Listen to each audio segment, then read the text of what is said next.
Hi, you guys. Are you guys having a good night? I hope you guys have had a good week. Today is the ASMR Friday. And of course, we are also going to be doing the chapters 6 through 10 today. If you have noticed, I did post my recent VOD today. If you do not know, I usually post the VODs on my YouTube channel, which is the same name as my main Twitch channel, which is Mabusuki.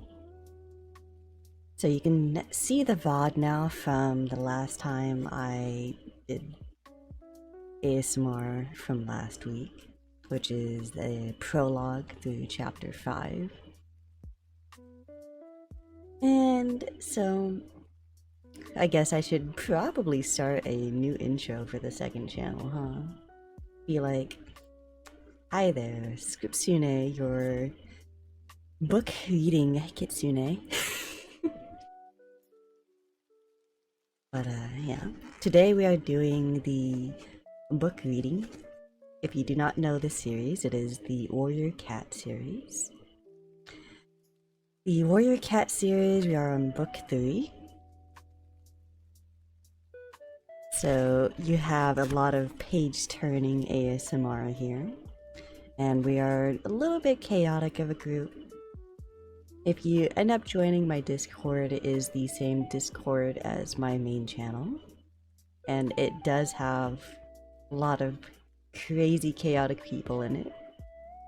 But other than that, there are a little snippet of the previous like chapters. So we know that the Shadow Clan was captured and all of that. We did get to go to the normal clan meeting at the High Rock.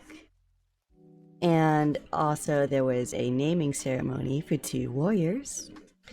Well, not warriors, but the warrior apprentices. And they were given to warriors. And we had a hint that the Kit, the aka ex-kitty pet, aka Fire Fox's sister's son, will become Fireheart's apprentice in the future. Like, it gave us a massive hint about that. And of course, we also had the bombshell drop that some of the River Clan cats actually used to be some of the ex Thunder Clan cats back when they had a hardship before. So you now know that's the reason why they said not to attack them. That specific one was because it was a Thunder Clan kit. And they had a hardship, and River Clan had actually taken in some of the kits. I assume it was back from the winter that they had. And so they kind of helped the clan, and they don't know about it. Like, no one knows about it except for a couple of cats. Okay. So we're gonna start on chapter 6 today, and I will be ending stream after we finish chapter 10. And I hope you guys have a very nice listening and enjoy yourself. Make sure to get snacks if you need it, use the restroom, or get a drink. Especially you, Leggy. You keep having to do work on school stuff. Make sure you give yourself a rest, okay? Alright, alright.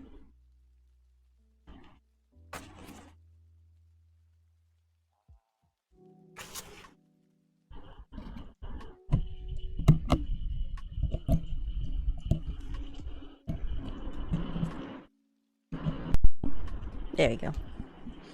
I switched my microphone settings real quick to the correct one. Be doing homework while you read? Alright. Make sure you enjoy yourself, alright? Okay, let's go ahead and start reading. And I don't know when the ad breaks are, by the way, so I may take breaks whenever I feel like I need to.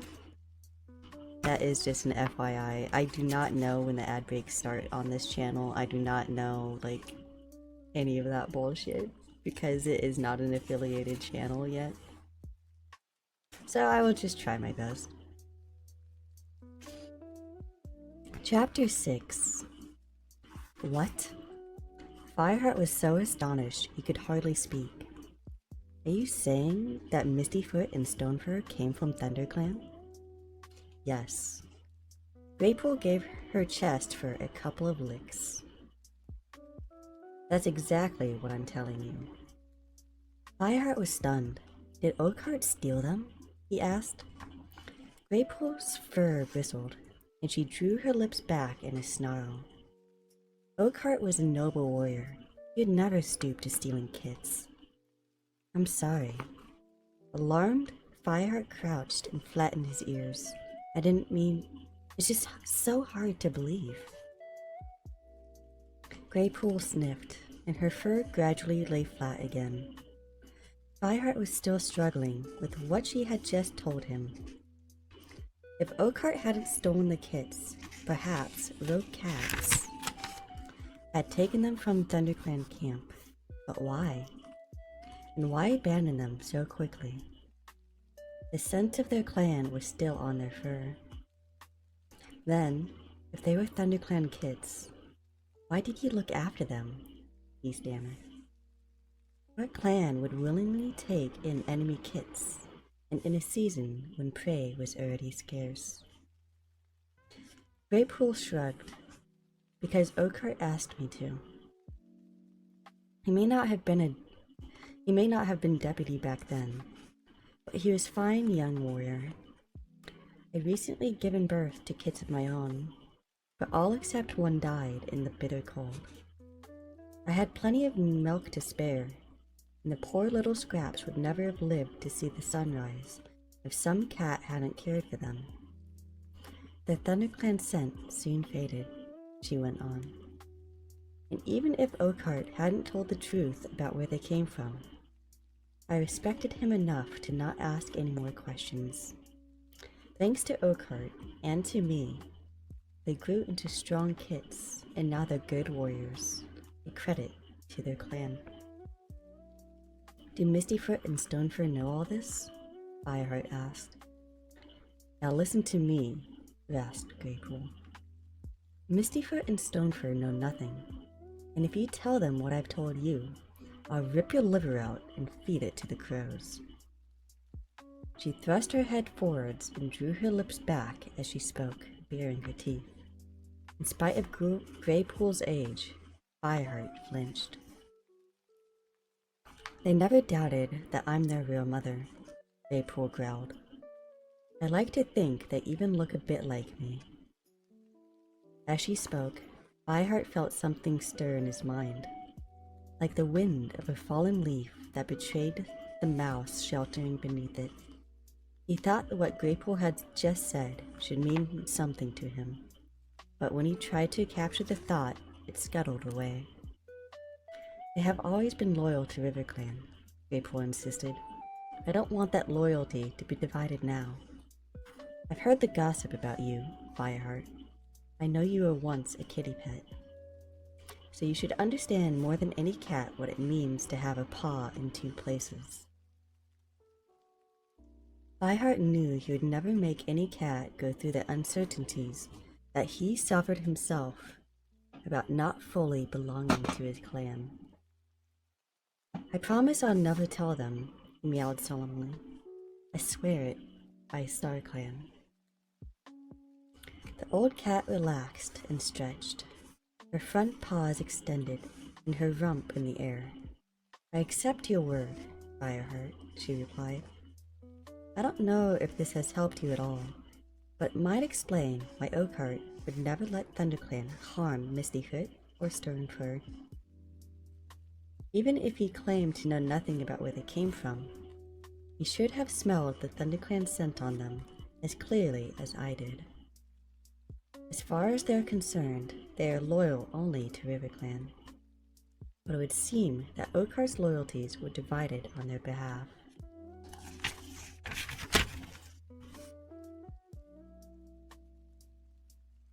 I'm very grateful to you, Fireheart purred, trying to sound as respectful as he could.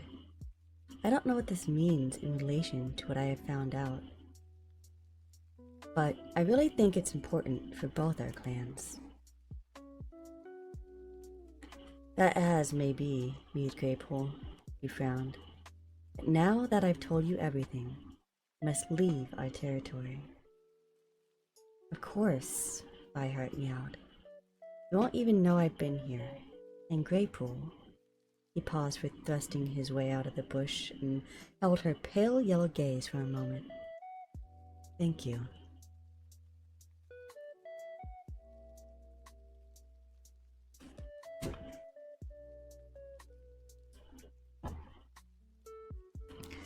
Fireheart's mind was spinning as he returned to camp. Mistyfoot and Stonefur had ThunderClan blood, but they belonged entirely to RiverClan now, with no idea of their divided heritage. Blood loyalty and clan loyalty were not always the same, Fireheart reflected.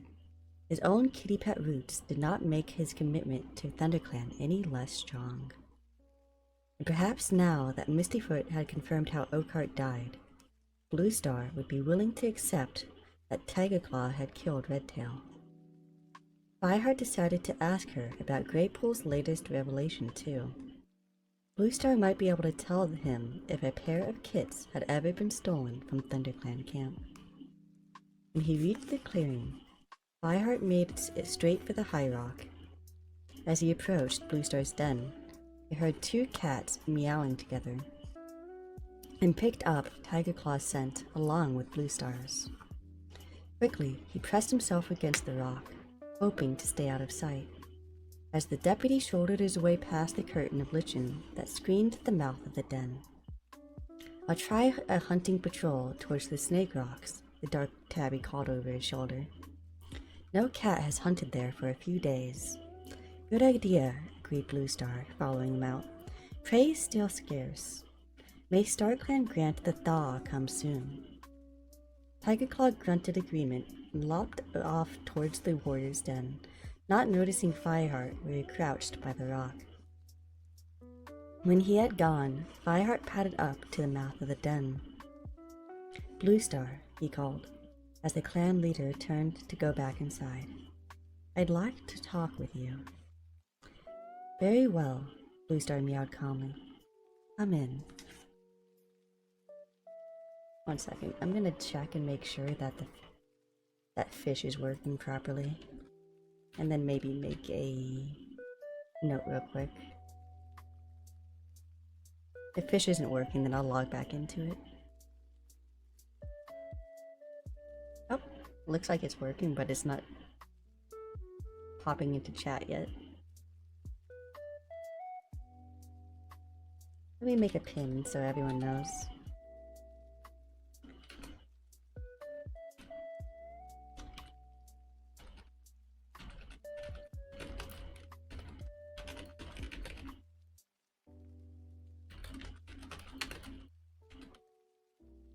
There we go. Now everyone knows that fish exists. Okay, back to reading.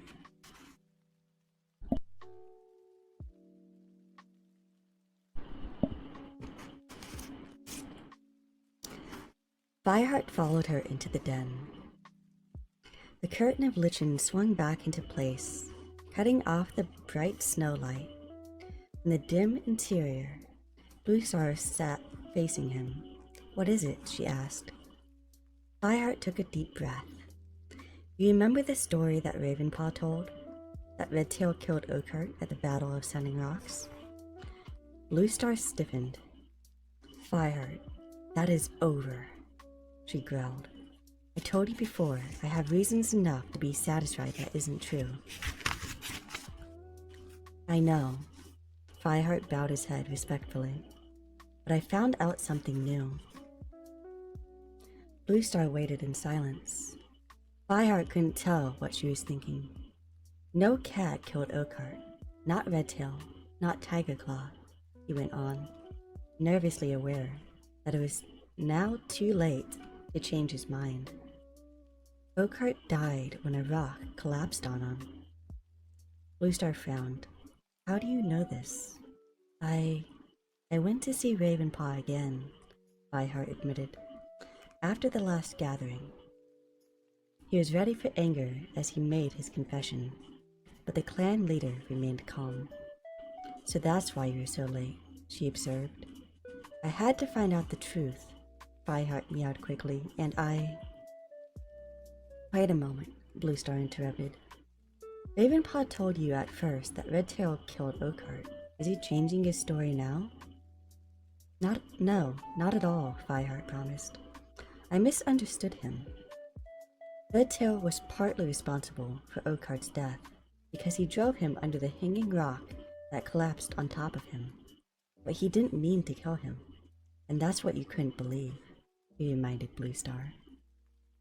"That Redtail would deliberately kill another cat. Besides—" "Well?" Bluestar sounded as calm as ever. "I went across the river and spoke to a RiverClan cat," Fireheart confessed. "Just to be sure. She told me that it's true. Oakheart died from the rockfall." He looked at his paws, bracing himself for Bluestar's fury that he had been trespassing on enemy territory. But when he looked up again, there was nothing in the leader's eyes except intense interest. She gave him a slight nod, and Fireheart went on. "So we know for a fact that Tigerclaw was lying about how Oakheart died. But he didn't kill him himself in revenge for Redtail. The rockfall killed him. Isn't it possible that he is lying about Redtail's death as well?" As he spoke, Bluestar began to look troubled, narrowing her eyes so that only the faintest silver of blue showed in the dim light of the den. She let out a long sigh. "Tigerclaw is a fine deputy," she murmured, "and these are serious charges." "I know," Fireheart agreed quietly. "But can't you see how dangerous he is?" Bluestar sank her head onto her chest. She was silent for so long that Fireheart wondered if he should leave. But she had not dismissed him. "There's something else," he ventured. "Something strange about the two RiverClan warriors." Bluestar looked up at that. Her ears flicked forwards. Her heart beat. Fireheart hesitated to spread the rumors of her temperamental RiverClan elder. But his need to know the truth gave him the courage to go on. "Ravenpaw told me that in the Sunning Rocks battle, Oakheart stopped Redtail from attacking a warrior named Stonefur. Oakheart said that no ThunderClan cat should ever harm Stonefur. I had the chance to speak to one of the RiverClan elders. He told me that Oakheart brought Mistyfoot and Stonefur to her when they were tiny kits. It was Leafbear, and she said that the kits would have died with no one to take care of them. Greypool, the elder, suckled them. He said that they had the scent of ThunderClan kits. Could that be true? Were kits ever stolen from our camp? For a few heartbeats, he thought Bluestar had not heard him. She was so still. Then she rose to her paws and padded forwards a couple of paces, until she stood almost nose to nose with him. You listen to this nonsense, she hissed. I just thought I should. This isn't what I expect from you, Fireheart. Bluestar growled, her eyes glittering like ice, and her hackles were raised. Go into enemy territory and to listen to idle gossip? To believe what a RiverClan cat tells you? You would do better to think about your own duties than to come here telling tales about Tiger Claw. She studied him for a long moment. Maybe Tiger Claw is right to doubt your loyalty. I'm sorry, Fireheart stammered, but I thought Greypool was telling the truth. Bluestar let out a long breath. Oh, stop meowing at me, cat. All the interest she had shown before had vanished, leaving her expression cold and remote. Go, she ordered. Find yourself something useful to do. Something that befits a warrior, and never, never mention this to me again. Do you understand? Yes, Bluestar. Fireheart began backing out of the den. But what about Tiger Claw? Go, Bluestar spat the command. Fireheart's paws scrabbled in the sand in his haste to obey. Once out of the den, he turned and hurled across the clearing, only coming to rest when he had put several foxlings between himself and Bluestar. Oh. What the heck? Why? Who is... Holy, are you doing redeems from the main channel again? I swear. You baka. He felt utterly bewildered. At first, Bluestar had seemed prepared to listen to him. But as soon as he mentioned the stolen ThunderClan kits, he had refused to hear any more. A sudden chill swept through Fireheart. What if Bluestar began to wonder how he managed to speak with the RiverClan cats? What if she found out about Greystripe and Silverstream? And what about Tiger Claw? For a short time, Fireheart had let himself hope that he could make Bluestar understand how dangerous the deputy was. Thistles and thorns, he thought. Now she won't hear another word against Tiger Claw. I blew it. That was the end of chapter 6.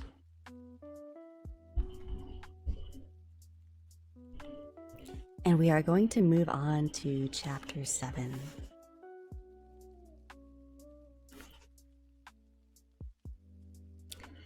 Chapter 7. Confused and unhappy, Fireheart made for the warrior's den. Before he reached it, he hesitated. He did not want to risk meeting Tiger Claw, and he wasn't in the mood for sharing tongues with his friends. Instead, almost unconsciously, he headed for the tunnel of ferns that led to Yellowfang's den. Cinderpaw limped out and collided with him. Fireheart fell back on his haunches with a thump, and Cinderpaw skidded to a halt, spraying him with snow. Sorry, Fireheart, she puffed. I didn't see you there. Fireheart shook off the snow of his coat, his heart suddenly lighter at the sight of Cinderpaw, her blue eyes sparkling with mischief and fur sticking out in all directions. This was how she used to look when she was his apprentice. For a while, after the accident, Fireheart had been afraid that Cinderpaw had vanished forever. Oh, hi, Holly. What's the hurry? He asked.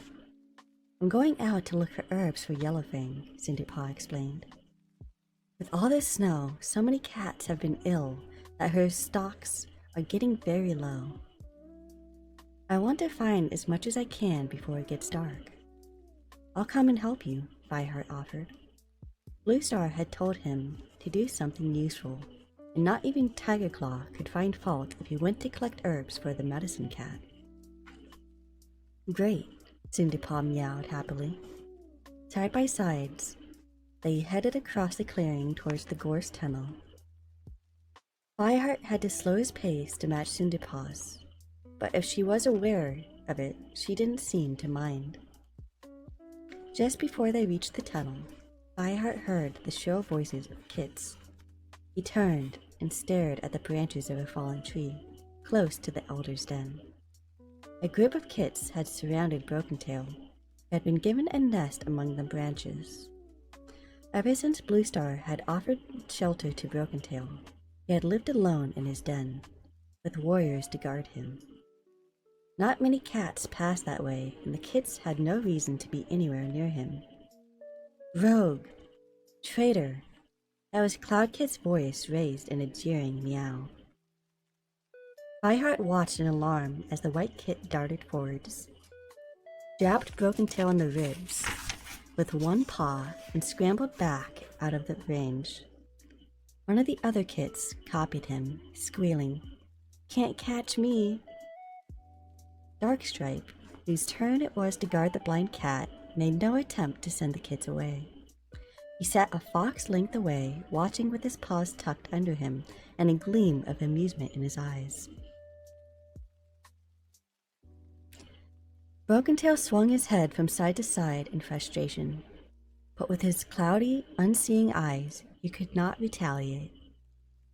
His dark tabby fur looked dull and patchy. His broad face was scored with scars, some of them from the clawing that had ruined his eyes. There was no trace of the former arrogant and bloodthirsty leader now. Fireheart exchanged a worried glance with Cinderpaw. He knew many cats thought Broken-Tail deserved to suffer, but seeing the former leader so old and helpless, he could not help but feeling a scrap of pity. Anger began to burn inside him as the taunting went on. "Wait for me," he mewed to Cinderpaw, and hurried over towards the edge of the clearing. He saw Cloud Kit pounce on the blind Tom's tail, worrying it with needle-sharp teeth. Broken-Tail scrabbled away from him on unsteady legs and swiped one paw in his direction. In an instant, Darkstripe jumped to his paws, hissing, "Touch that kit, traitor, and I'll flay your skin in stripes."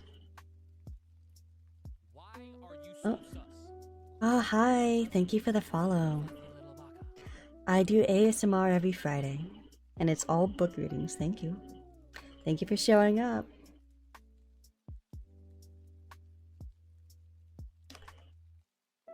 Fireheart was too angry to speak.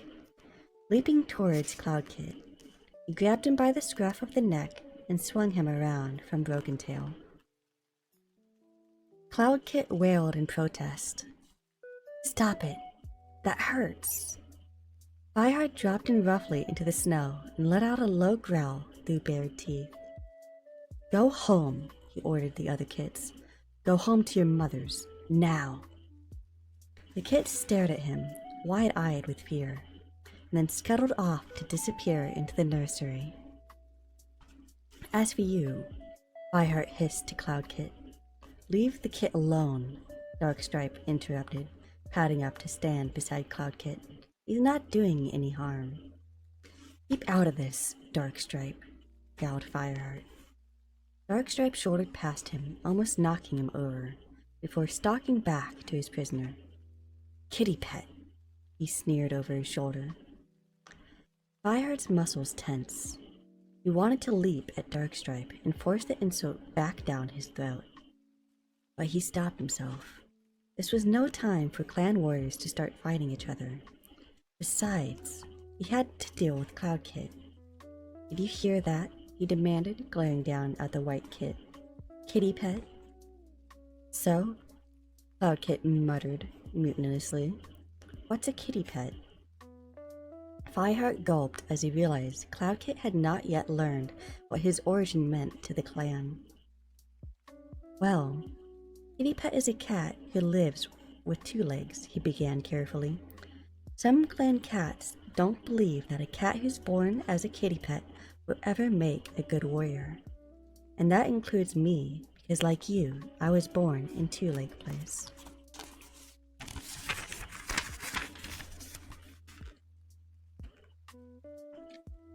As Fireheart spoke, Cloudkit's eyes grew wider and wider. What do you mean? He meowed. I was born here. Fireheart stared at him. No, you weren't, he meowed. Your mother is my sister, Princess. She lives in Two Lake Nest. She gave you to the clan when you were very young, so you could be a warrior.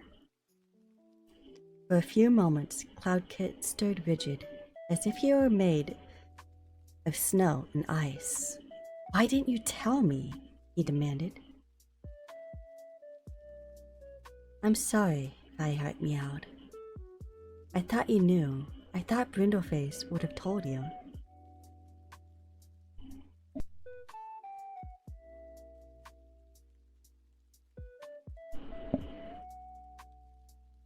Cloudkit backed away a couple of tail lengths.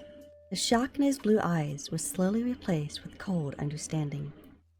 So that's why the other cats hate me, he spat.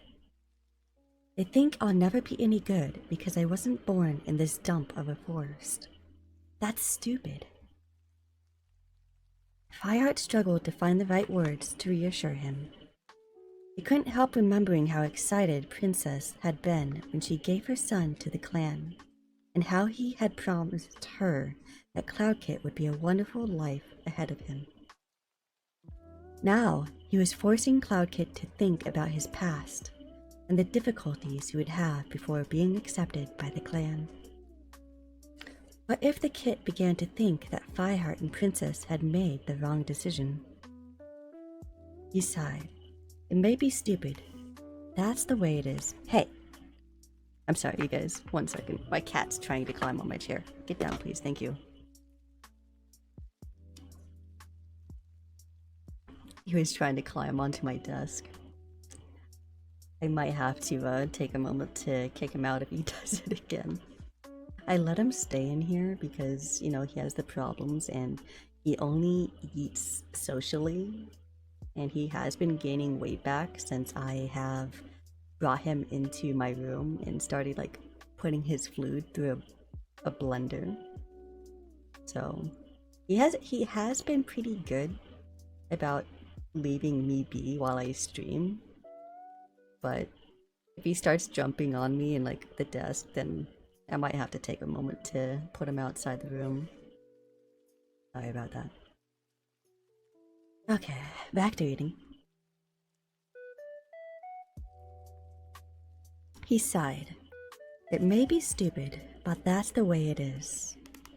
I should know. Listen, he explained patiently. Warriors like Darkstripe think being a kitty pet is something bad. It just means we have to work twice as hard to make them see that kitty pet blood is nothing to be ashamed of. Cloudkit straightened up. I don't care, he mewed. I'm going to be the best warrior in the clan. I'll fight any cat who says I'm not. I'll be brave enough to kill outlaws, like old Brokentail. Fireheart was relieved to see Cloudkit's spirit overcoming the shock of this discovery, but he wasn't sure that Cloudkit really understood the meaning of warrior code. There's more to being a warrior than killing, he warned Cloudkit. A true warrior, the best warrior, isn't cruel or mean. He doesn't claw an enemy who can't fight back. Where's the honor in that? Cloudkit ducked his head, not meeting Fireheart's eyes. Fireheart hoped he had said the right thing. Looking around for Cinderpaw, he saw that she had gone up to Brokentail and was checking his tail where Cloudkit had worried it. There's no damage, she mewed to the blinded Tom. Brokentail crouched motionless, his ruined eyes fixed on his paws, and did not respond. Reluctantly, Fireheart went over and nudged the old cat to his paws. Come on, he meowed. Let's go get you back to your den. Brokentail turned in silence. and let Fireheart guide him back to the leaf-lined hollow under the dead branches. Darkstripe watched them shuffle past the contemptuous flick of his tail. Right, Cinderpaw, Fireheart meowed when Broken Tail was settled. Let's go find those herbs. Where are you going? Cloudkit piped up, bouncing over to them with all of his energy restored. Can I come? When Fireheart hesitated, Cinderpaw mewed. Oh, let him come, Fireheart. He only gets into trouble because he's bored, and we could do with some more help. Cloudkit's eyes gleamed with pleasure, and a loud purr rose from his throat, an enormous sound to come from his small, fluffy body. Fireheart shrugged. All right, but put one paw wrong, and you'll be back in the nursery before you can say meows. Limping steadily, Cinderpaw led the way along the ravine to the hollow where the apprentices had their training sessions. Already, the sun was beginning to go down, casting long blue shadows across the snow. Cloudkit scampered ahead of them, peering into the holes in the rock and stalking imaginary prey. How can he find herbs with snow on the ground? Fireheart asked. Won't everything be frozen? There'll still be berries, Cinderpaw pointed out. Yellowfang told me to look for juniper. That's good for coughs and bellyaches. And broom to make poultices for broken legs and wounds. Oh, and alderbark for toothache. Berries? Cloudkit skittered sideways towards them. I'll find lots for you. He dashed away again in the direction of a clump of bushes going up the side of the hollow. Cinderpaw flicked a tail in amusement. He's keen, she remarked. Once he's apprenticed, he'll learn quickly. Fireheart made a non-committal noise in his throat. Cloudkit's energy reminded him of Cinderpaw when she was first made apprentice. Except Cinderpaw would never have taunted a helpless cat like blind Broken Tail. Well, if he's my apprentice, better start listening to me, he muttered. Oh, yes? Cinderpaw gave Fireheart a teasing look. You're a really tough mentor. All your apprentices will be trembling in their fur. Fireheart met her laughing eyes and felt himself relaxing. As usual, being with Cinderpaw was lifting his spirits. He would stop worrying about Cloudkit and get on with the job they had come to do. Cinderpaw, Cloudkit called from farther along the hollow. There are berries here. Come and look. Fireheart craned his neck and saw the white kit crouching beneath a small, dark-leaved bush that pushed its way between two rocks. Bright scarlet berries grew close to the stems. They looked tasty, Cloudkit mewed as the two cats drew near. He stretched his jaws wide to take a hungry mouthful. At the same moment, a gasp came from Cinderpaw. To Fireheart's amazement, she shot forward, propelling herself over the snow as fast as her injured leg would allow. No, Cloudkit, she yelled. She barreled into the kit, bowling him over. Cloudkit squealed in shock, and the two cats tumbled over each other on the ground. Fireheart bounded over, anxious that Cloudkit might hurt the injured Cinderpaw. But as he reached them, she pushed the kit off and sat up, panting. Did you touch one? She demanded. No, Cloudkit stammered, puzzled. I was only... Look. Cinderpaw shoved him around until his nose was mouse length away from the bush. Fireheart never heard her sound so fierce. Look, but don't touch. That's you. The berries are so poisonous they are called death berries. Even one would kill you. Cloudkit's eyes were round as the full moon, speechless for once. He gazed, horrified at Cinderpaw. All right, she mewed more gently, giving his shoulder a couple of comforting licks. It didn't happen this time, but take a good look now so you don't make that mistake again. And never, do you hear me? Never eat anything if you don't know what it is. Yes, Cinderpaw, Cloudkit promised. Go on looking for berries then. Cinderpaw nudged the kit to his paws. And call me as soon as you find anything. Cloudkit padded off, glancing back over his shoulder once or twice as he went. Fireheart couldn't remember seeing him so subdued. Bold as the kit was, he had received a real shock. It's a good thing you were here, Cinderpaw, he mewed, feeling a pang of guilt that he hadn't known enough to warn Cloudkit. You've learned such a lot from Yellowfang. She is a good teacher, Cinderpaw replied.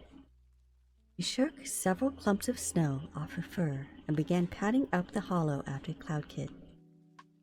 Fireheart walked beside her, once more slowing his pace to match hers. This time, Cinderpaw noticed. You know, my leg has healed as much as it ever will, she meowed quietly. I'll be sorry to leave Yellowfang's den, but I can't stay there forever. He turned to look at Fireheart. All the mischief had faded from her eyes. Instead, there was a pain and uncertainty in the blue depths. I don't know what I'll do. Fireheart stretched over to her and rubbed his face comfortingly against hers. Bluestar would know. Maybe, Cinderpaw shrugged. Ever since I was a tiny kid, I wanted to be just like Bluestar. She's so noble, and she's given her whole life to the clan. But Fireheart, what can I give now? I don't know, Fireheart admitted. The life of a cat could be followed clearly through the clan, from kit to apprentice to warrior, sometimes to queen, and then retired to honorable old age among the elders. Fireheart had no idea what happened to a cat who was injured too badly for the warrior life. For the long patrols, the hunting and fighting that were required of a warrior. Even the queens who cared for the kids in the nursery had all been warriors once, with skills that enabled them to feed and defend their little ones. Cinderpaw was brave and intelligent, and before her accident, she had shown endless energy and commitment to the clan. Surely, that couldn't be all thrown away. This is Tigerclaw's fault, Fireheart thought darkly. He laid the trail that led to her accident. You should go to Bluestar, he suggested out loud. Ask her what she thinks. Perhaps I will, Cinderpaw shrugged. Cinderpaw! A shrill meow from Cloudkit interrupted them. Come and see what I found. Coming, Cloudkit. Cinderpaw limped away, mewing good-humoredly to Fireheart as she went. Maybe it's Deadly Nightshade this time. Fireheart watched her go. He hoped that Bluestar would be able to find a way to give Cinderpaw a worthwhile life within the clan. Cinderpaw was right. Bluestar was a great leader, and not just in battle. She truly cared for all her cats. Knowing that, Fireheart felt even more confused when he remembered her reaction to Greypool's news. Why had Bluestar acted so strangely when he told her that 2 RiverClan warriors had been ThunderClan kits? The story had outraged her so much that she was closing her eyes to the danger from Tigerclaw. Fireheart shook his head as he padded away slowly after Cinderpaw. There was a deeply buried mystery surrounding those cats, and he was beginning to feel that it might be beyond his power to ever understand it. That was the end of chapter 7. And since I have read 2 chapters now, I'm going to go ahead and take a quick break. So I'm going to go ahead and BRB.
I am back, and how dare you bap me? Who said that you're allowed to do that, Husky? Also, welcome in. That is your first chat in this damn channel. What are you doing, you baka? I was taking a quick break since I had just done 2 chapters, and I have no clue when they do the ads on this channel, if they do any at all. I have noticed whenever people do ASMR, like, there's a lot less, you know, ads. So honestly have no clue if they even do any ads, so I just took a break for myself. But how dare you bat me? No. How you doing, Husky? Before I get into chapter 8, how you doing? You doing alright? Or do I need to go and bap you instead? Still unknown? Okay. Fair, fair enough. Fair. Well, I hope you're at least enjoying your night. I mean, if you're here to listen, that's fine. I didn't think that you were too much into ASMR, but then again, you do know Wampus. Everything isn't quite right for emotional. Yeah. Yeah. Alive and here to listen. Okay. Well, hopefully you enjoy yourself. As I said, don't forget to eat something if you haven't already, though. If you're anything like me, when you're in that kind of state, you kind of feel like not eating. So make sure to eat something if you haven't. Other than that, plus I got my Switch booted up. I did. Okay, good. What game are you playing on your Switch? You can notice how the model's eyes twitch a lot. If you did not know it, I actually have a slight stigmatism. So like, I look around a lot, especially since I also have ADHD. So my model will sometimes freak out on the eyes, especially since I have glasses, as I'll like move my eyes a lot. Internet on phone bugged. What happened? Oh, I asked you what game you had on your Switch that you were playing. We might as well talk a little bit before I get into the next chapter. I was at a good stopping point. Booting up Warframe? On Switch? I didn't know that Warframe was on Switch. Huh. But that's a free one, right? I know that it was free when I was playing it on the PS4. If you didn't know that, I used to play it on PS4 when it first came out. It was so buggy too. When it first came out, like, it was so hard to navigate.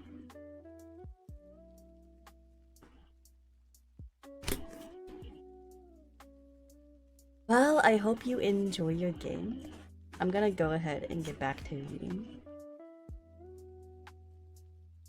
Oh, and as I was telling everyone else, if you would like to, if you join my Discord, you could also suggest books in the suggestion area, and I can put those on my throne.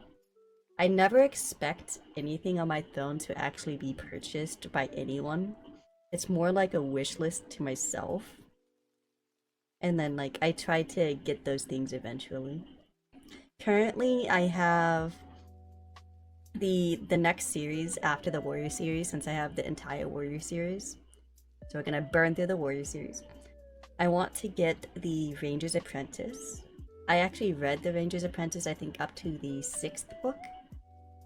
And the reason why I don't have that series anymore is because it was originally my sister's, and she made me give it back to her so that she could give it to her wife's kid to read. So now I need to get that series like myself. I need to get that whole series.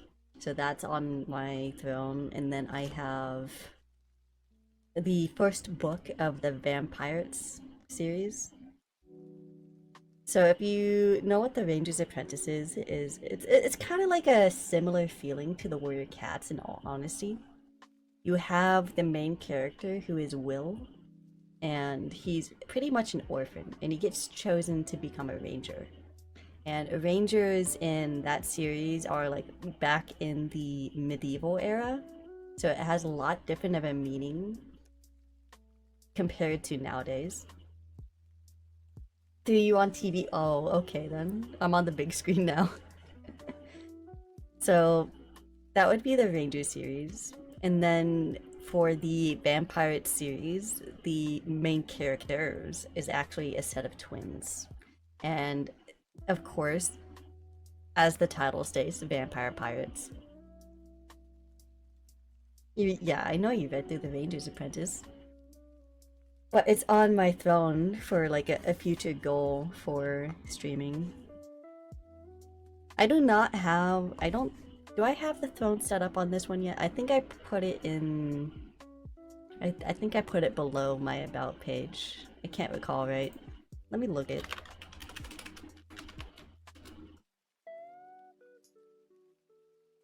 Go to the channel. Go down. Yeah, it's there. Yeah, you could see the books right there.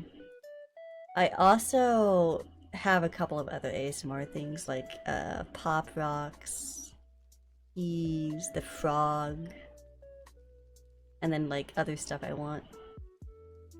Again, that entire thing is just a wish list for me to get for myself in the future whenever I can. There we go. Not yet, not even stream mod for this one. Oh. Do you want to be a mod here? This one you don't even have to apply for because you're already a mod at the... Watch this. You shouldn't have said anything. You shouldn't have said anything. Talk now. Do it. Do it. Talk now. Bruh. You should not have said anything. You done messed up now. You done fuckeried. Okay. I'm gonna get back to reading.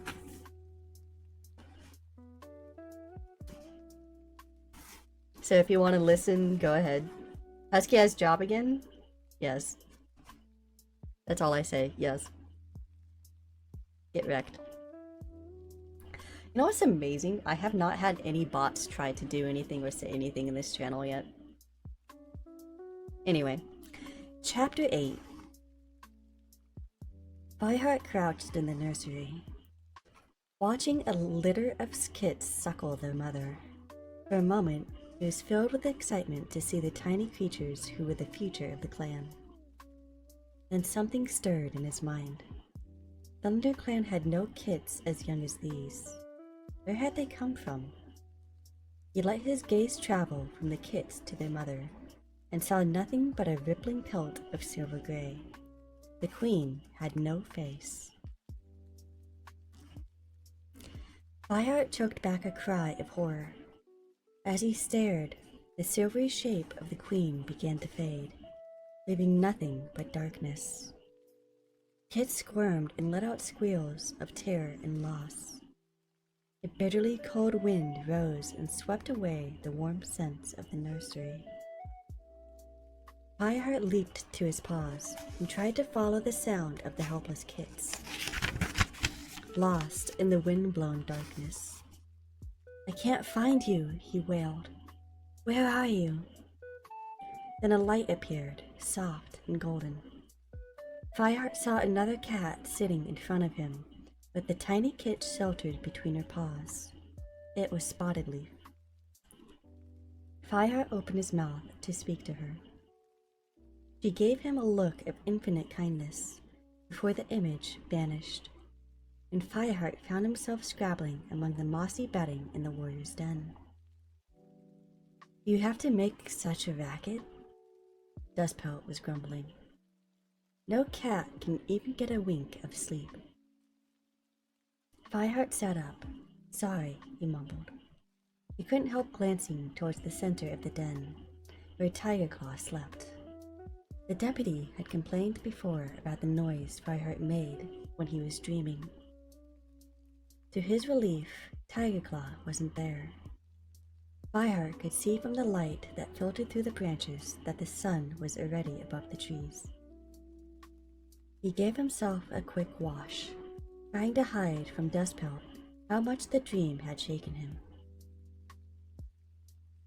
Frightened, lonely kits. Kits whose mother faded away. Was it a prophecy?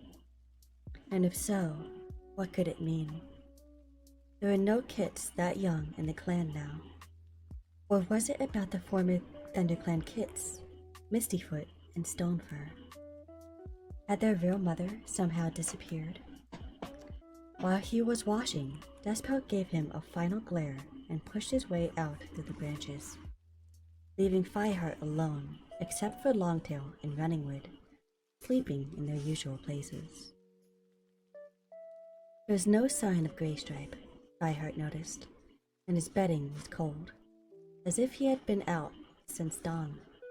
Gone to meet Silverstream, he guessed. He tried to understand his friend's strength of feeling, but he couldn't help worrying.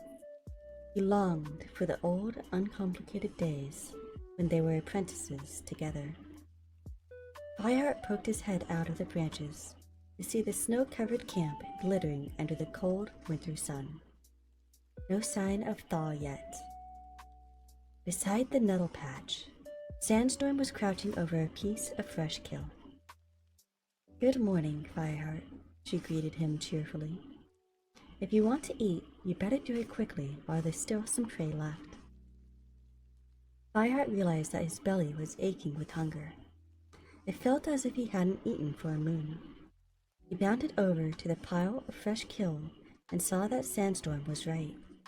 Only a few pieces remained.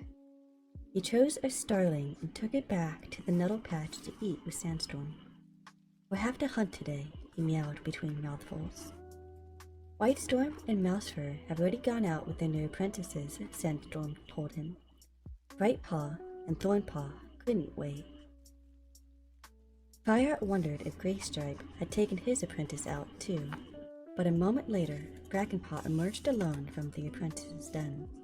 The light brown tabby looked around before trotting over to Fireheart. "Have you seen Graystripe?" he called. "Sorry," Fireheart shrugged. "He was gone when I woke up." "He's never here," Brackenpaw mewed sadly. "If this goes on, Swiftpaw will be a warrior before me. Brightpaw and Thornpaw, too." "Rubbish," Fireheart meowed. He suddenly felt angry with Graystripe and his obsession with the RiverClan she-cat.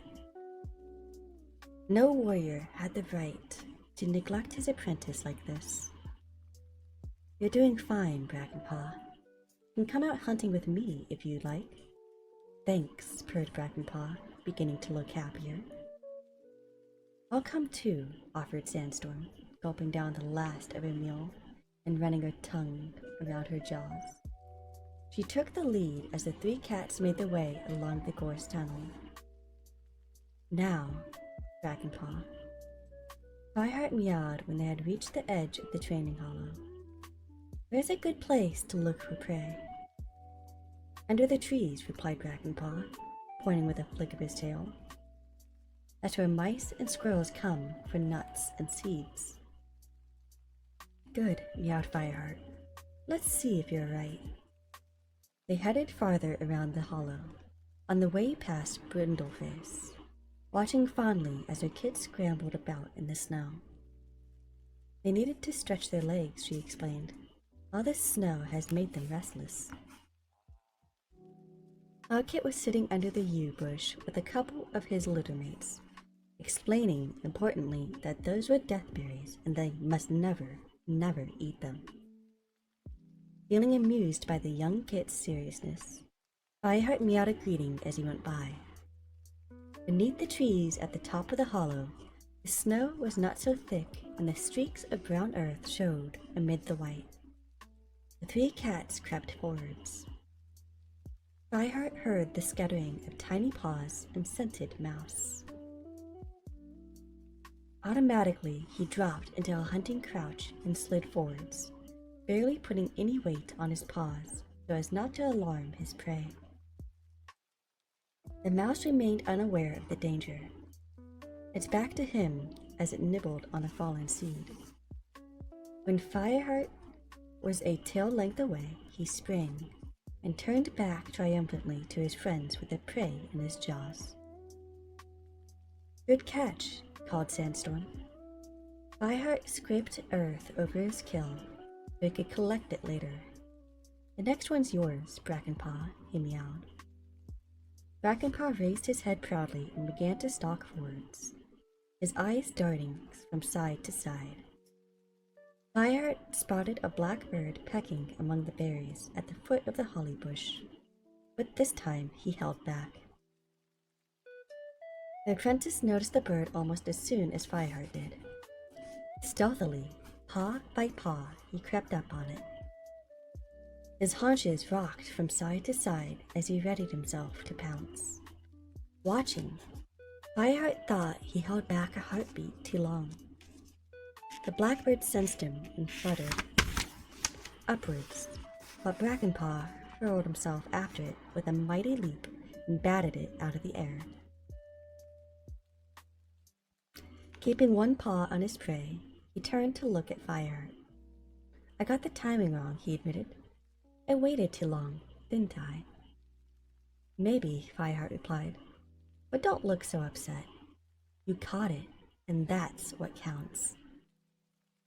When you get it back, you can take it to the elders," meowed Sandstorm. Brackenpaw brightened up at that. "Yes, he began. He was interrupted by a shrill, terrified wailing that came from the direction of the hollow. Fireheart spun around. "That sounds like a kit." With Sandstorm and Brackenpaw at his side, he raced towards the sound, bursting out of the trees. He launched himself towards the crest of the hollow and looked down. "Great Star Clan!" Sandstorm gasped. Just below the tree, 3 cats loomed, a bulky black and white animal. Fireheart picked up the rank scent of a badger. He had never seen one out in the open before, although he had often heard them shuffling noisily in the bushes. With one massive hook-clawed paw, it was reaching into a gap between the 2 rocks where Cloudkit was cowering. "Fireheart!" he wailed. "Help me!" Fireheart felt as if every hair on his body was bristling. He launched himself down into the hollow, his front paws outstretched for the attack. He was dimly aware of Sandstorm and Brackenpaw at his heels. Fireheart raked his claws down the badger's side, and the huge beast rounded on him with a roar, jaws snapping. It was fast. It might even have caught him if Brackenpaw hadn't leaped from the side, clawing for its eyes. The badger whipped its head around to where Sandstorm had sunk her teeth into one of its back legs. Kicking out strongly, it threw her off, and she rolled into the snow. Fireheart dashed in again to claw the badger's flank. Drops of scarlet blood fell onto the snow. The badger growled, but it was backing away now, and as Sandstorm got to her paws and advanced, spitting, it turned and lumbered off to the ravine. Fireheart spun around to Cloudkit. "Are you hurt?" Cloudkit crept out from the cleft in the rock, trembling uncontrollably. No. Fireheart felt shaky with relief. What happened? Where's Brindleface? "I don't know. We were all playing and then I turned around. I couldn't see any of the others. I thought I'd come and find you, and then there was the badger." He let out a terrified mew and crouched down with his head on his paws. Fireheart was stretching his neck to give him a comforting lick when he heard Sandstorm say, "Fireheart, look." Fireheart turned. Brackenpaw was lying on his side, blood seeping from his hind leg into the snow. "It's nothing," he grunted, bravely trying to get to his paws. "Stay still while we look at it," Sandstorm ordered. Fireheart rushed over and examined the wound. To his relief, the slash on Brackenpaw's leg was long but not deep, and the bleeding had nearly stopped. "You're lucky. Thanks, Starclan," he meowed. "And you saved me from a nasty bite. It was a brave thing to do, Brackenpaw." The apprentice's eyes shone at Fireheart's praise. "It wasn't really brave," he mewed shakily. "I didn't have time to think." "A warrior couldn't have done better," meowed Sandstorm. "But what's a badger doing out in daylight? They always hunt by night." "It must be hungry, like us," Fireheart guessed. "Otherwise, it wouldn't attack something as big as Cloudkit." He turned back to the kit and nudged him gently to his paws. "Come on, let's get you back to camp." Sandstorm helped Brackenpaw to get up and padded beside him as he limped to the top of the hollow towards the ravine. Fireheart followed with Cloudkit, kept very close to him. As they reached the ravine, Brindleface burst out of it, frantically calling Cloudkit's name. Other cats came hurrying behind her, drawn out of the camp by her panic-stricken wailing. Fireheart spotted Running Wind and Dustpelt, and his heart sank as Tigerclaw followed them out of the tunnel. Brindleface sprang at Cloudkit and covered him with anxious licks. "Where have you been?" she scolded. "I've been looking for you everywhere. You shouldn't run away like that." "I didn't," Cloudkit protested. "What's going on?" Tigerclaw shouldered his way to the front of the group of cats. Fireheart explained, while Brindleface continued to smooth down Cloudkit's ruffled fur. "We drove the badger off," he told the deputy. "Brackenpaw was very brave." All the while he was speaking, Tigerclaw stared at him with fierce amber eyes. But Fireheart held his head high. This time he had no reason to feel guilty. "You'd better go tell Yellowfang and have his legs seen to," the deputy grunted to Brackenpaw. "As for you," he swung around and loomed threateningly over Cloudkit. "What were you doing, putting yourself in danger like that? Do you think that warriors have nothing better to do than rescue you?" Cloudkit flattened his ears. "I'm sorry, Tigerclaw. I didn't mean to get into danger." "Didn't mean to. Has no cat taught you any better than to go wandering away like that?" "He's only a kid," Brindleface protested mildly, turning her gentle green gaze on the deputy. Tigerclaw drew his lips back in a snarl. "He caused more trouble already than all the rest of the kits put together," he growled. "It's time he learned a lesson. He can do some real work for a change." Fireheart opened his mouth to object. For once, Cloudkit hadn't meant to cause trouble. His bad fight had been punishment enough for straying away from Brindleface. But Tigerclaw was still talking. "You can go and look after the elders," he ordered. "Clear out their dirty bedding and fetch some clean moss. Make sure they have enough fresh kill and go over their coats for ticks." "Ticks!" exclaimed Cloudkit, losing the last of his fear in outrage. "I'm not doing that. Why can't they see to their own ticks?" "Because they're elders," Tigerclaw hissed. "You need to start understanding a lot more about the ways of the clan, if you ever want to be an apprentice." He glared at Cloudkit.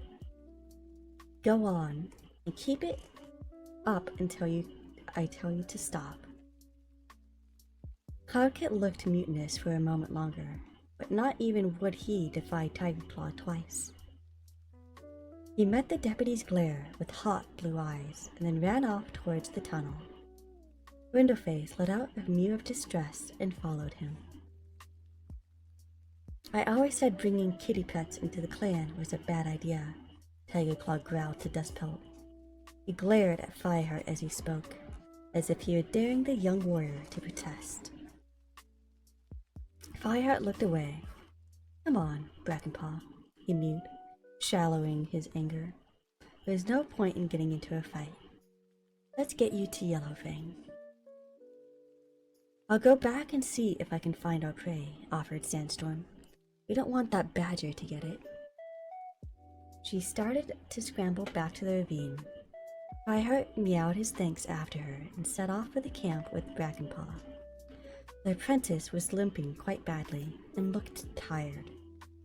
As they approached the gorse tunnel, Fireheart was surprised to see Brokentail stumbling out with Yellowfang at his side. 2 guards, Darkstripe and Longtail, followed closely. "We must be mad, taking him out like this," Longtail grumbled. "What if he runs off?" "Runs off?" rasped Yellowfang. "I suppose you think hedgehogs can fly." "He's not running anywhere, you stupid furball." Carefully, she cleared the snow from a smooth rock and guided Brokentail to it. He settled down with his blind face raised to the sun and sniffed the air. "It's a fine day," Yellowfang murmured, curling her scrawny gray body close to his. Fireheart had never heard her sound so gentle. Soon, the snow will melt away to New Leaf. Prey will be good and fat. You'll never feel better then. Listening, Fireheart recalled what no other cat knew, that Yellowfang was Brokentail's mother. Even Brokentail himself didn't know, and now he gave no sign that he had heard Yellowfang's kind words. Fireheart winced at the pain in the medicine cat's eyes. She had been forced to give Brokentail up when he was born, because medicine cats were forbidden to have kits. And later she had blinded him to save her adopted clan from the rogue cat's attack. But she still loved him, even though she meant no more to him than any other cat in ThunderClan. Fireheart could almost have yelled in sympathy with her. "I'll have to tell Tigerclaw about this," Darkstripe meowed fussily, pacing at the foot of the rock where the cat sat. He didn't give any orders to let the prisoner leave the camp. Stalking up to him, Fireheart pushed his muzzle into Darkstripe's face. "Blue Star was clan leader last time I looked," he spat. "And who do you think she's going to listen to you? You or the medicine cat?" Darkstripe reared up on his back legs, his lips drawn back to show his fangs. Behind him, Fireheart heard Brackenpaw hiss in alarm. He tensed, ready for the older warrior to strike. But before a fight could break out, Yellowfang interrupted them with a furious growl. "Stop this nonsense! What's happened to Brackenpaw?" Her flattened face appeared over the edge of the rock, creased with worry. "He was clawed by a badger," Fireheart told her, with a last glare at Darkstripe. The old medicine cat jumped down stiffly and inspected Brackenpaw's leg, sniffing all along the wound. "You'll live," she grunted. "Go to my den. Cinderpaw's there, and she'll give you some herbs to press on that." "Thank you, Yellowfang," Brackenpaw meowed and limped off. Fireheart followed, but before he entered the gorse tunnel, he looked back. Yellowfang had climbed back onto the rock and was sitting with her flank pressed close against Brokentail, gently licking his fur. Fireheart could just hear her rasping, the soft noises that a queen would make to her kits. But Brokentail was unresponsive as ever. He had not even turned to the she-cat and shared tongues with her. Sadly, Fireheart padded into the tunnel. There were few bonds stronger than the one between Mother and her kits. Yellowfang clearly still felt that bond, even after all the grief that Brokentail had caused. Killing his father, destroying his own clan with his bloodthirsty leadership, attacking ThunderClan with a band of rogue cats. But in one part of Yellowfang's mind, He was still her kit. So how, Fireheart wondered, had Mistyfoot and Stonefur been separated from their mother? Why had Oakheart brought them to RiverClan? And most of all, why had no ThunderClan cats tried to find them? That was the end of Chapter 8.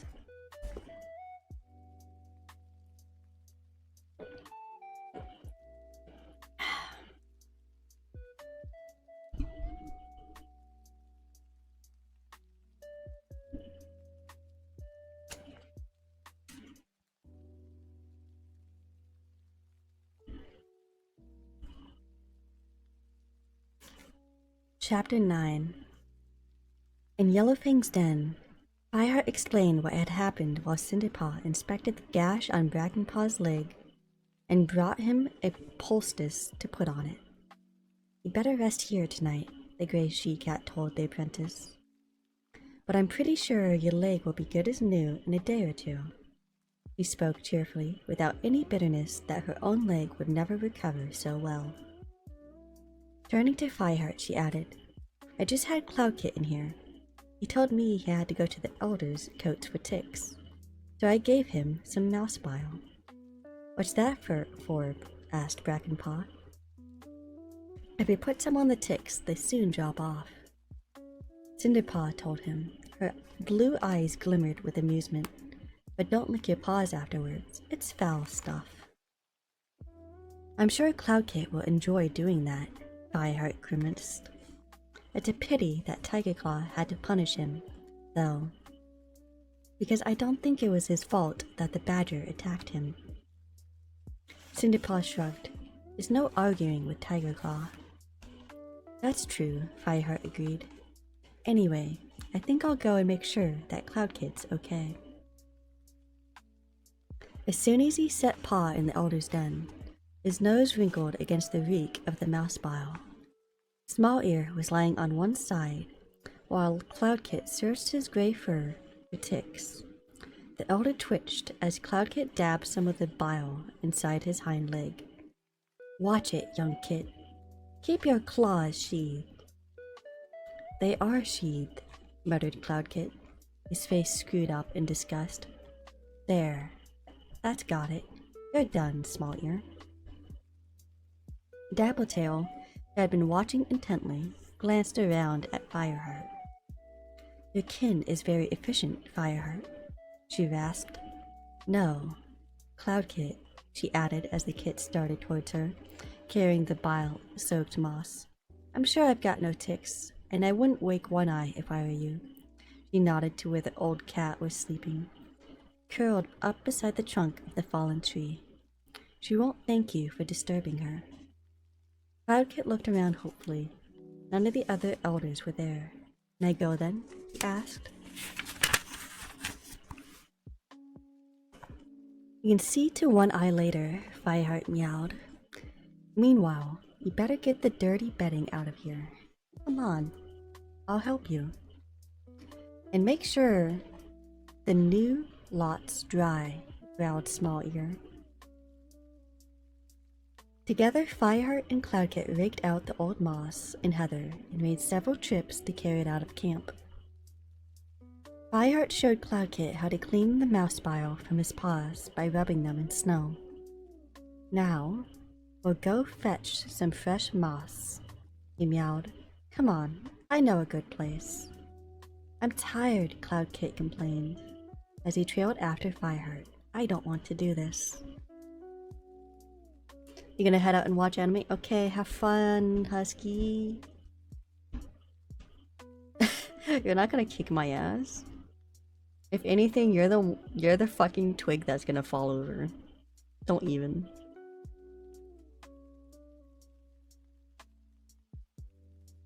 "Well, too bad. You have to," Fireheart retorted. "Cheer up. It could be worse. Did I tell you that when I was an apprentice, I had to look after Yellowfang all on my own?" "Yellowfang?" Cloudkit's eyes widened. "Phew, I bet she was a grump. Did she claw you?" "Only with her tongue," Fireheart replied. "And that's sharp enough." Cloudkit let out a short purr of laughter. To Fireheart's relief, he stopped complaining.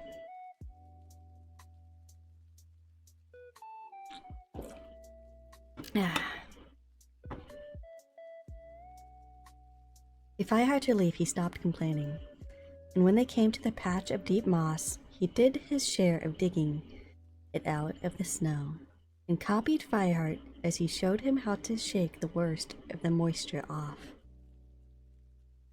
They were returning to the camp, their jaws laden with moss, when Fireheart saw a cat slip out of the gorse tunnel and bound up the side of the ravine.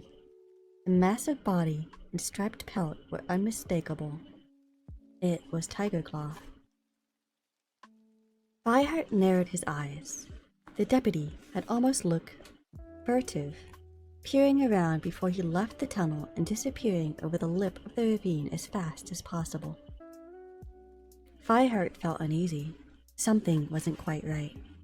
Cloudkit, he meowed, dropping his wad of moss on the ground. Take your load of the bedding to the elders, and then come back for mine. There's something I've got to do. Cloudkit mewed in agreement through his mouthful of moss, and carried onwards towards the tunnel. Fireheart turned and raced back up the slope to the place where Tigerclaw had disappeared. The clan deputy was out of sight, but between his scent trail and the massive paw prints in the snow, Fireheart had no difficulty following him. He took care not to catch up, in case Tigerclaw saw or smelled him. The trail led unwaveringly through the tall pines, past the tree-cut place. Fireheart realized with a jolt that Tigerclaw had to be heading for the two-leg place. His heart lurched with fear. Was the deputy on his way to find Princess, Fireheart's sister? Maybe he was so angry with Cloudkit that he wanted to hurt the kid's mother. Fireheart had never told the clan exactly where Princess lived, but it wouldn't be impossible for Tigerclaw to pick up her scent from his knowledge of Cloudkit's. He kept low, careful to move silently, as the trail wound through a clump of gorse. Movement in the corner of his eye caught his attention. It was a mouse, scuffling under one of the bushes.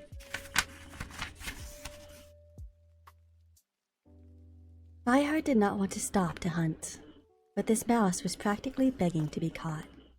Instinctively, his body dropped into a hunting crouch as he crept up on the prey. His pounce landed him squarely on top of it. It took a moment longer to bury it in the snow before he began to follow Tigerclaw again. Fireheart moved more quickly now, afraid what the deputy might have done in the time he had delayed. As he rounded the stump of a fallen tree, he practically collided with Tigerclaw himself, loping along in the opposite direction. The deputy reared back in surprise. "Mousebrain," he hissed. "What are you doing here?" Fireheart's first reaction was one of relief. Tigerclaw hadn't possibly had the time to reach Two-Leg Place and harm Princess already. Then he realized that the deputy was glaring at him with a look of deep suspicion in his amber eyes. "He mustn't know I was following him," Fireheart thought desperately. I came out to show Cloudkit a good place to find bedding," he stammered. "Then I thought I might hunt for a bit." "I don't see any prey," growled Tigerclaw. "It's buried just back there." Fireheart jerked his head in the direction he had come. The warrior narrowed his eyes. "Show me." Furious that Tigerclaw didn't believe him, but also deeply relieved that luck had led him to catch prey, Fireheart led the way back along the trail and scraped the snow away from the mouse he had just buried. Satisfied? The clan deputy frowned at him. Fireheart could almost read his thoughts. He was dying to blame Fireheart for something, but he couldn't manage it this time. At last, he grunted. "Get on with it, then." He dipped his head to pick up Fireheart's mouse and marched off in the direction of camp. Fireheart watched him go and then started running along the trail again, towards the Two-Leg Place. He could at least find out where Tigerclaw had been. He swiveled his ears back From time to time, he wouldn't put it past Tiger Claw to turn back and follow him, but he heard nothing, and gradually he began to relax. Tiger Claw's scent trail came to an end near the fences that enclosed the two-leg territory. Fireheart walked back and forth under the trees, studying the ground. The snow was churned up by the marks of many paws. Too many for him to read. There were many strange scents, too. Several cats had been there, and recently. Fireheart wrinkled his nose in disgust.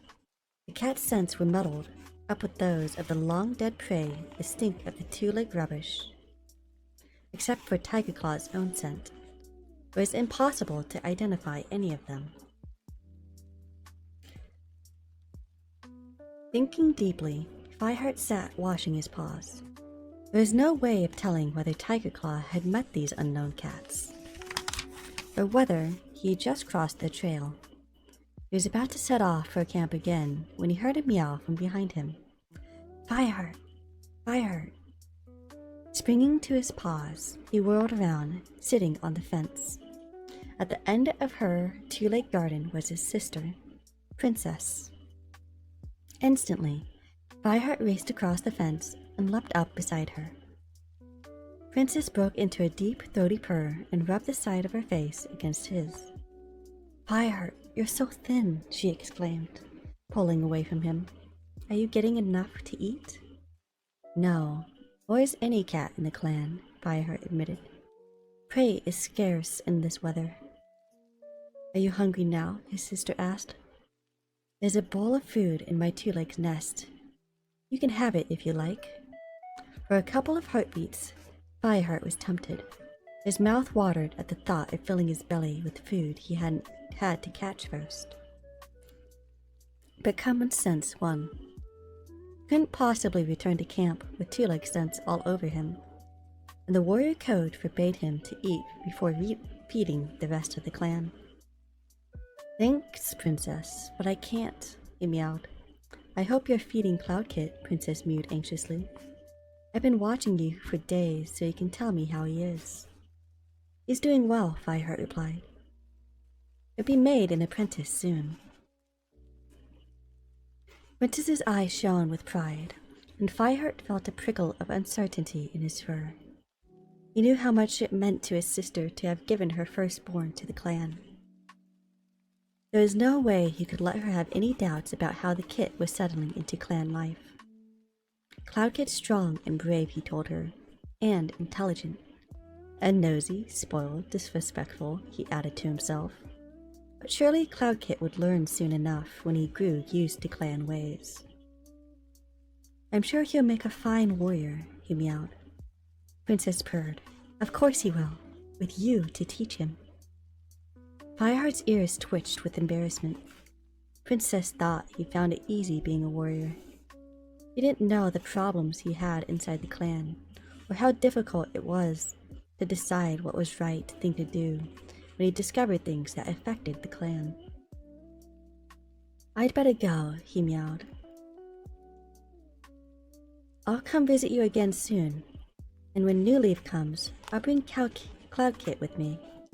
He gave Princess an affectionate lick in farewell, and left her purring even harder at the thought of seeing her beloved Kit again. Fireheart padded back along Tiger Claw's scent trail, keeping a lookout for prey as he went.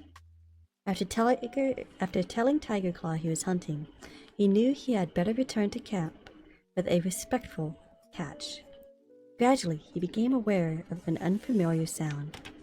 He had to pause to think before he realized what it was. Somewhere, water was dripping. Glancing around, he saw a silver globule bulging at the end of a thorn twig. Droplets swelled and glittered in the sunlight before falling to melt a tiny hole into the snow. Fireheart raised his head. The patter of water was all around him now, and a warm breeze ruffled his fur. With a surge of joy, he realized that the harsh season of leaf bare was drawing to an end. Soon, New Leaf would come and prey would be plentiful again. The thaw had begun. That was the end of chapter 9. Before I start chapter 10, the final chapter of the stream, I'm going to take a quick break. So I will BRB you guys.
I am back.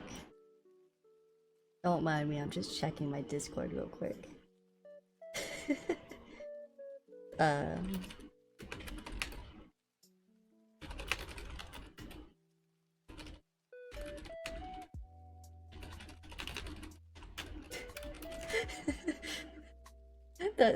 This is the silliest thing I've ever seen on my Discord. Husky was like, I need to figure out how a water pick works. I'm like, you set the stream between your teeth like a pick. Like, it's in the name.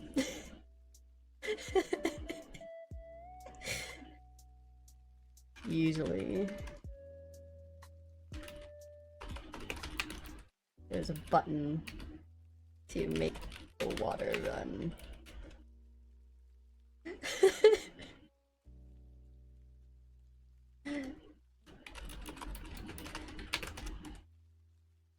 Common Husky L for real.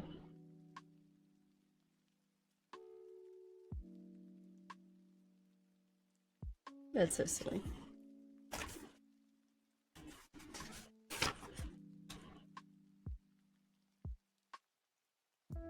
Alright, you guys. Last chapter. Chapter 10.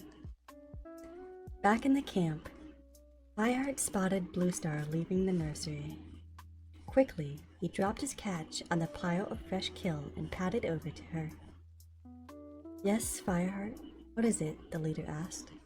Her voice was calm, but Fireheart knew that the lack of warmth meant she had not forgiven him for asking about the missing ThunderClan kids. He lowered his head respectfully. Bluestar, I was hunting near the Two Lake place and...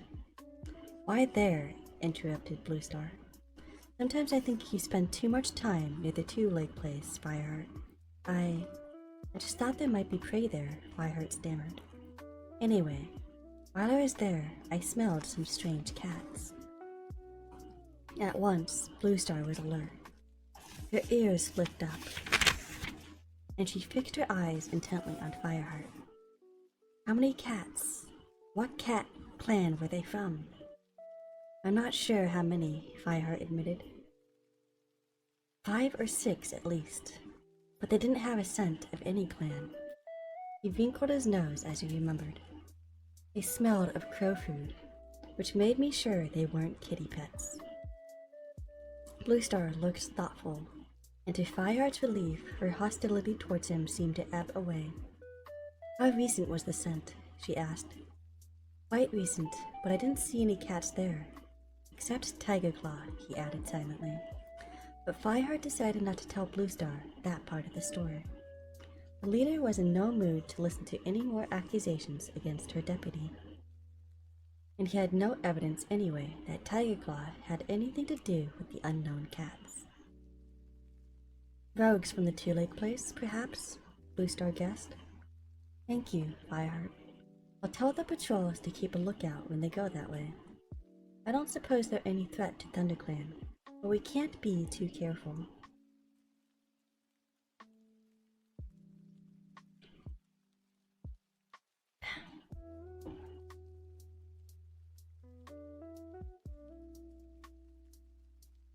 Fireheart padded towards the camp with a vole clamped firmly in his jaws.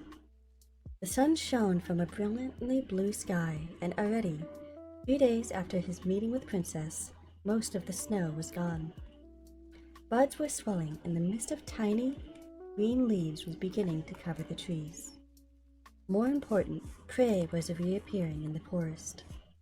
Already it was easier to replenish the pile of fresh kill, and for the first time in moons, the clan was full-fed. Fire arrived in the clearing to find the queens raking old bedding out of the nursery.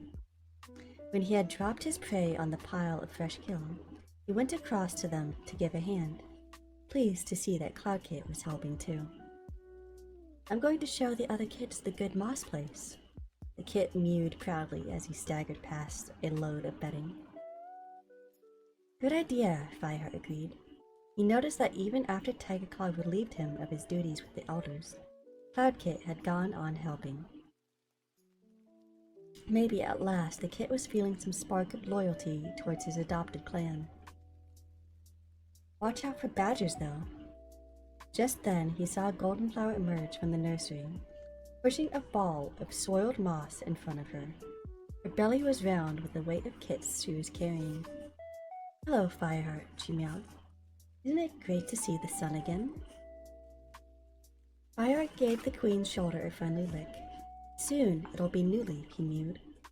Just in time for your kits. He broke off and spun around as he heard Tigerclaw's voice from behind him, speaking his name. Fireheart, if you got nothing better to do than stand gossiping with the queens, I have a job for you. Fireheart bit back an angry response. He'd been hunting all morning and paused only for a few moments to talk to Goldenflower.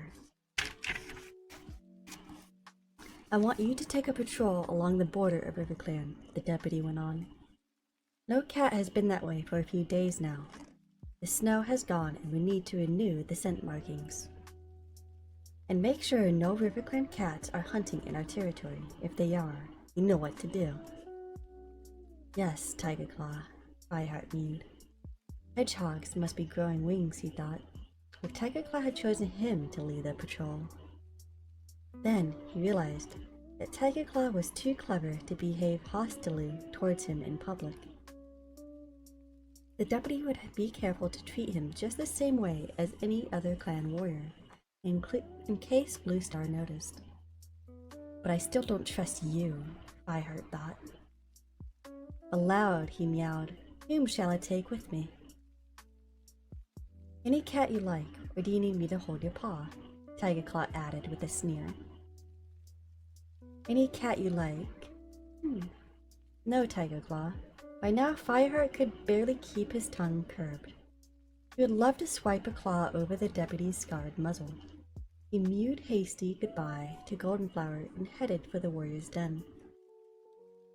Sandstorm was there, lying on her side and energetically washing, while Graystripe and Running Wind shared tongues nearby. "Who's up for patrol?" Fireheart called. "Tiger Claw wants us to check the RiverClan border." Graystripe scrambled to his paws right away at the mention of RiverClan, while Running Wind got up more slowly. Sandstorm paused in her washing and looked up at Fireheart. "Just when I was hoping for a bit of peace," she complained. "I've been hunting since dawn." Her tone was good-humored, not remotely as unfriendly as she was when he first arrived in the clan. Fireheart thought. Almost at once, she got up and shook herself. "All right," she mewed. "Lead on." "What about Brackenpaw?" Fireheart asked Graystripe. "You want to bring him along?" Whitestorm and Mousefur took their apprentices out, Running Wind explained. "All of the apprentices. More fool, what the heck?" I'm sorry, but what the heck this? More fool than, huh?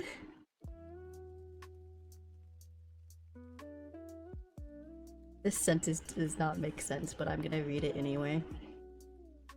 "All the apprentices, more fool them. They're hunting fresh kill for the elders." Fireheart led the way out of the camp, feeling a tingle in his paws as he leaped up at the side of the ravine. It felt like moons since he had gone with a good run without snow to freeze his paws off, and he wanted to stretch his muscles.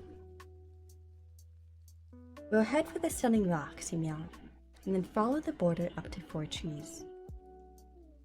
He set a brisk pace through the trees, but not so fast he failed to notice the brilliant green fronds of new bracken beginning to unfurl, or the first pale buds of primroses pushing out of the green coverings.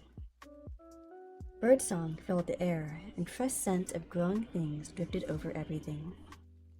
He slowed down to a walk as the patrol approached the edge of the forest. Ahead of him, he could hear the sound of the river, free at last from its bonds of ice. "We're almost at the border," he meowed quietly. "From here on, we have to keep alert. There may be RiverClans about." Graystripe stopped and opened his jaws to drink in the scent from the breeze. "I can't smell any," he reported. Fireheart wondered if he was disappointed that Silverstream wasn't nearby. Besides, I have plenty of prey now that the river's unfrozen. Graystripe added, "Why should they come and steal ours?" "I wouldn't put anything past RiverClan," growled Running Wind. "They'd steal the fur off your back if you didn't keep an eye on them." Fireheart saw Graystripe beginning to bristle. "Come on, then," he meowed hastily, trying to distract his friend before he said anything that gave away his divided loyalties. "Let's go." He raced away through the last of the trees and burst out to the open ground. What he saw there brought him skidding to a halt, and the memory of his dream crashed into his mind like a thunderclap. In front of the cats, the land sloped gently down to the river, or what had been the river, swelled by the melting snow. The fast-flowing water had burst the banks and risen up until it lapped the grass, barely a rapid length from Fireheart's paws. The tips of reeds just showed above it. Farther upstream, the Stunning Rocks were gray islands in the midst of the shimmering silver lake. The thaw had certainly come, but now the river was in full flood.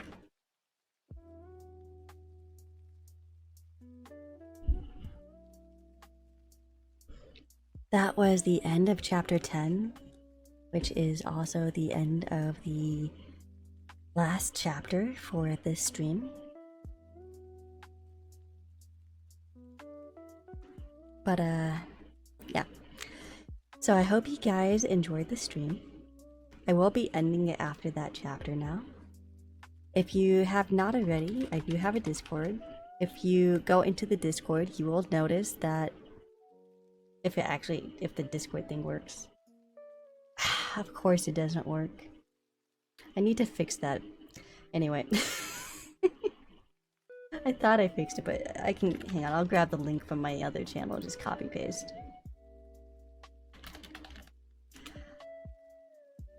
So if you guys end up going to the Discord, it is from my main channel. And so I'm using the Discord for both channels. So you'll end up seeing the announcements for both streams, but the streams announcements are actually separated. You actually have the choice of like choosing one or the other. If you like my streams and want to get in on the action of like coming in for things other than ASMR, then you can go ahead and also follow my main account, which is Mabusuki. Let me find that Discord link. There it is. So I've gotten a new Discord link. So I have to like copy paste that. Here you go. And that is the Fox's Den. If you have any book suggestions or anything like that for the ASMR, you can actually make it into the suggestions area on the Discord. Right now on my throne, I currently have the Ranger's Apprentice series on there and also 2 of the Vampires books. I want to go through the entire Cat series first and then eventually move on to the Ranger's Apprentice series. If anyone else has like suggestions for books and all that I can look into, then they are free to do so. But yeah, I thank you guys for coming by. The next ASMR day is going to be next Friday. I do ASMR every Friday. So if you like this stream, make sure to follow and I will see you then. Scriptsune/Mabusuki out.